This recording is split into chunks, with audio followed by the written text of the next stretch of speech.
दोस्तों सत श्री अकाल, नमस्कार, सलाम।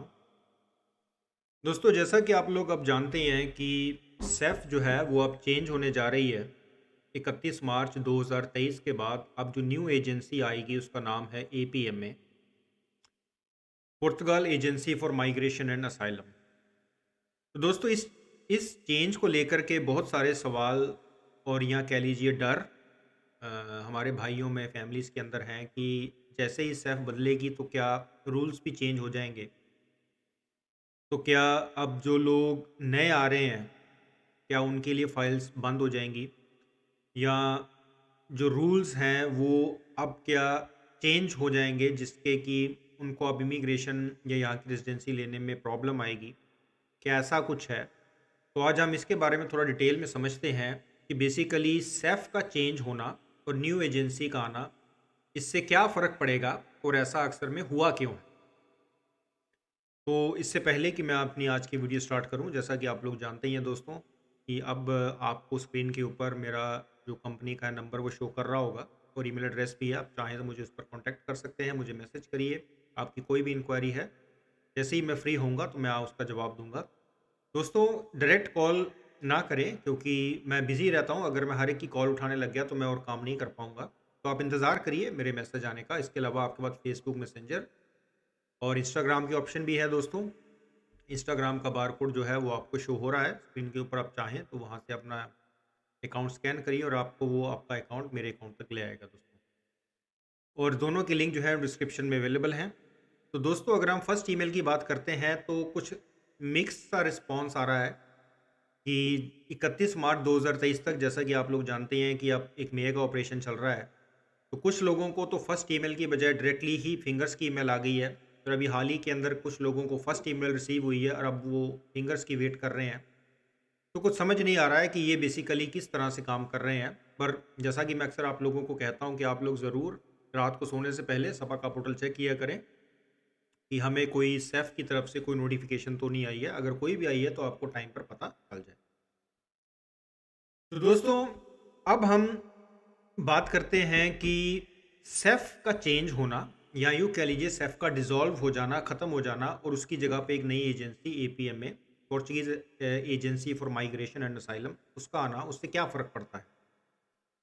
अब दोस्तों जैसा कि आप स्क्रीन पर देख भी रहे होंगे, ये हाल ही की खबर है कि अब जीएनआर, पीएनपी जो म्यूनसिपल पुलिस है वो, अब इनके हाथ में जो है पावर चली गई है कि अब वो कभी भी किसी भी टाइम पर किसी को भी रोक करके कहीं भी जगह पर छापा मार के वो लोग इमिग्रेशन से रिलेटेड चीज़ों को सॉर्ट आउट कर सकते हैं, इन्वेस्टिगेट कर सकते हैं। क्योंकि पहले ये काम जो है वो सिर्फ पुलिस ही कर सकती थी और कोई नहीं कर सकता था। पर ये जो चेंज किया है दोस्तों, इसका एक बहुत बड़ा रीज़न ये भी है कि सेफ जो है वो कहीं ना कहीं फेल हुई है। क्योंकि हाल ही के अंदर लगभग साल डेढ़ साल पहले जैसे ही इन लोगों को इस चीज़ का पता लगा कि लोगों ने फेक वर्क कॉन्ट्रैक्ट लगा करके, यानी कि जो लोग पुर्तगाल में नहीं भी हैं, बाहर कहीं बैठे हैं और यहाँ पर दिखा करके ऐसी फेक कंपनीज बना करके लोग यहाँ से जो है वो रेजिडेंस कार्ड लेकर के चले गए और पासपोर्ट भी ले गए हैं। जो कभी पुर्तगाल आए भी नहीं, आए हैं थोड़ी देर के लिए आए, उसके बाद फिर चले गए। तो ये चीज़ जो है एक बहुत बड़ा फेलियर था सेफ के लिए और इसके बिना पर बहुत सारे लोगों ने इस तरह से कार्ड लिए हैं। तो इस चीज़ को करेक्ट करने के लिए अब जो है सेफ, यानी कि नॉट सेफ, जो इमिग्रेशन की जो मिनिस्ट्री है, यानी पुर्तगाल की गवर्नमेंट है, उसने ये फैसला लिया है कि अब हम इस चीज़ को बंद करने के लिए, रोकने के लिए, यानी कि इलीगल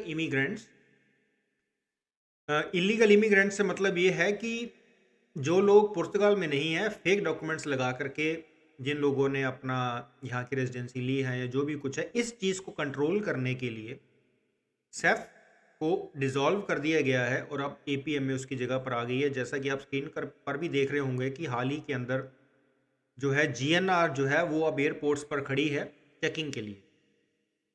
कौन आ रहा है, कौन जा रहा है, किसके पास डॉक्यूमेंट्स हैं, किसके पास नहीं है। अब जीएनआर कभी भी आपको रोक करके पूछ सकती है और जैसे कि आप जानते हैं कि जीएनआर जो है वो पुर्तगाल की सबसे स्ट्रांग पुलिस है। तो इस पुलिस का आना और इनके हाथ में पावर देना जो साफ साफ इस चीज़ का मतलब दिखाता है कि अब जो न्यू एजेंसी यानी जो पोर्चुगीज गवर्नमेंट है वो बहुत ही ज़्यादा स्ट्रिक्ट होने जा रही है इन तरह की चीज़ों के लिए। पर दोस्तों इसमें डरने की बात नहीं है, क्योंकि अभी तक इस तरह की कोई भी नोटिफिकेशन नहीं आई है कि सेफ जो है वो इमिग्रेशन बंद करने जा रही है या रूल्स को चेंज करने जा रही है। क्योंकि अभी तक इस तरह की कोई भी मीडिया में भी या सेफ ने अपनी तरह तौर के ऊपर कोई भी इस तरह की जानकारी जो है वो साझी नहीं करी, हम लोगों के साथ मीडिया के अंदर नहीं आई है। तो अभी हम इस चीज़ को बिल्कुल ही डिनाई करेंगे कि सेफ जो है वो पेपर बंद करने जा रही है, या जिन बेसिस के ऊपर पहले लोगों ने कार्ड लिए थे उस रूल्स को चेंज किया जा रहा है। अभी भी वही है कि जो लोग 88 89.2 के अंदर फाइल सबमिट कर रहे हैं, तो उन लोगों को वर्क करना है। यहाँ पर आप आएँ, आपने अपना फाइनेंस नंबर बनाया, आपने अपना सुगरेंसर नंबर बनाया, उसके बाद आपने यहाँ का वर्क कॉन्ट्रैक्ट यानी कि आपने काम तलाशा, काम आपको मिल गया, वर्क कॉन्ट्रैक्ट आपको मिल गया है, और उसके बाद आपने फिर फाइल सबमिट करी 88.2 के अंदर। अगर आप खुद की एक्टिविटी करते हैं, सेल्फ एक्टिविटी में हैं, तो आप 89.2 के अंदर फाइल सबमिट करते हैं। उसके बाद जो है आप रेगुलर टैक्स पे करते हैं। जब सेफ आपको कहेगी तो आप अपॉइंटमेंट पिक करके आप अपने बायोमेट्रिक्स करवाएं और फिंगर्स के बाद आपको कार्ड इशू कर दिया जाता है। अभी तक भी दोस्तों यही प्रोसेस है। भले ही सेफ जो है वो डिसॉल्व कर दी गई है, पर एपीएम में भी है, वो भी सेम प्रिंसिपल्स पर ही काम करेगी। पर फर्क सिर्फ इतना ही पड़ा है कि अब जो सेफ है, सॉरी जो एपीएम में है, अब वो इन्वेस्टिगेशंस बढ़ा देगी। यानी कि अब इन्वेस्टिगेशंस का दायरा बढ़ गया है, क्योंकि पहले सेफ का सिर्फ यही रोना रहता था कि हमारे पास स्टाफ नहीं है, हमारे पास स्टाफ नहीं है, और स्टाफ ना होने के चक्कर में इन लोगों ने केसेस इतने पेंडिंग में कर दिए हैं। तो ये चीज़ अब आने वाले वक्त के अंदर जो है वो हमें देखने को नहीं मिलेगी, क्योंकि बहुत जल्दी जो केसेस निपटा दिए जाएंगे। और हम ये भी कह सकते हैं कि आने वाले वक्त के अंदर जो प्रोसेसिंग है फाइल्स की, और वो भी ज़्यादा तेज़ होगी, क्योंकि अब स्टाफ की कमी वाला जो बहाना था सेफ का, अब वो नहीं चलेगा। अगर 90 डेज़ का टाइम दिया जाता है, वर्किंग डेज़ का, कि हम इसके अंदर अंदर जो है आपको डिसीजन दे देंगे, या तो कार्ड इशू होगा या जो भी डिसीजन होगा, तो वो जो डिसीजन है वो डेफिनेटली उतने टाइम पीरियड के अंदर कंप्लीट हो जाएगा। तो ये एक अच्छी खबर भी है, और मुझे भी लगता है कि ये चीज़ एक फैक्चुअल चीज़ है, क्योंकि स्टाफ बढ़ गया, पावर बढ़ गई, इन्वेस्टिगेशन करने वाले लोग बढ़ गए हैं, तो केस जो है वो जल्दी सॉर्ट आउट हो जाएंगे। तो दोस्तों अब जो हमारे भाइयों को क्वेरीज थी, उम्मीद करता हूँ कि आप लोगों को जो है वो समझ में आई होगी कि सेफ के जाने से और एपीएम में के आने से हम लोगों को किस तरह का फ़र्क पड़ रहा है। तो घबराने वाली, जैसा कि मैंने बताया, कोई भी बात नहीं है। सारा कुछ वैसे का वैसा ही है, सिर्फ और सिर्फ जो इन्वेस्टिगेशन अथॉरिटी है वो बढ़ गई है, स्टाफ बढ़ गया है। अब जो जितनी भी पुलिस पुर्तगाल में काम करती है, सभी के हाथ में वो अथॉरिटी चली जाएगी। इसके अलावा अगर कोई और नया अपडेट भी होगा तो मैं टाइमली आप लोगों के साथ शेयर करता रहूँगा दोस्तों।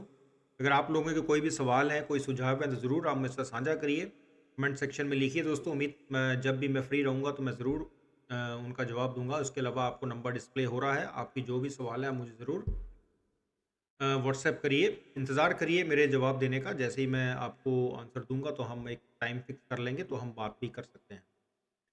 तो उम्मीद है दोस्तों कि आज की वीडियो आप लोगों को पसंद आई होगी। मिलेंगे अगली वीडियो के अंदर एक नई जानकारी के साथ, एक नई अपडेट के साथ। इसी तरह से अपना प्यार और आशीर्वाद बना के रखिए दोस्तों।